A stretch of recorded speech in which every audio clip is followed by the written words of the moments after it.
ਤੂੰ ਰੱਖ ਦੇ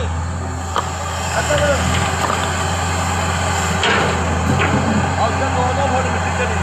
ਉੱਤੇ ਆਹੋ ਇਹ ਉੱਤੇ ਤੋਂ ਲਵਾਣੇ ਨਹੀਂ ਤਾਂ ਸਾਰੀ ਨੀਂਦ ਹੀ ਜਾਣੀ ਇੱਟਾਂ ਨਿਕਲੀਆਂ ਹੀ ਕੋਲੇ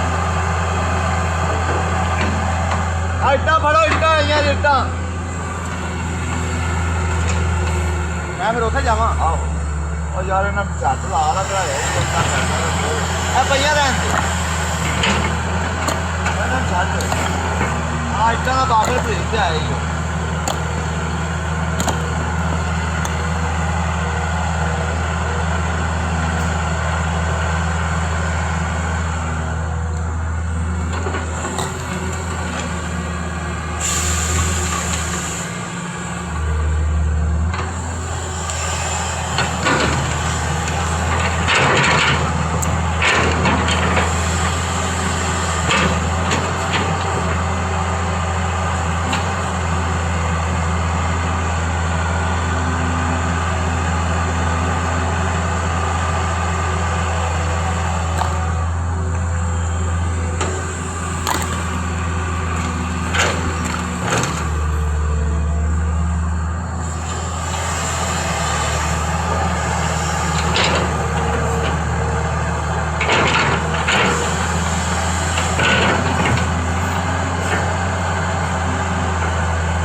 ਉਹ ਥੱਲੇ ਡਿੱਗ ਪਿਆ ਕਿਸੇ ਨੇ ਨਹੀਂ ਵੇਖਿਆ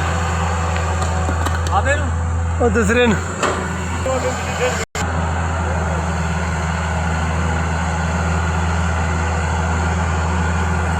ਇਹਨੇ ਉੱਥੇ ਟੱਪੇ ਖਾਲੀ ਕਰ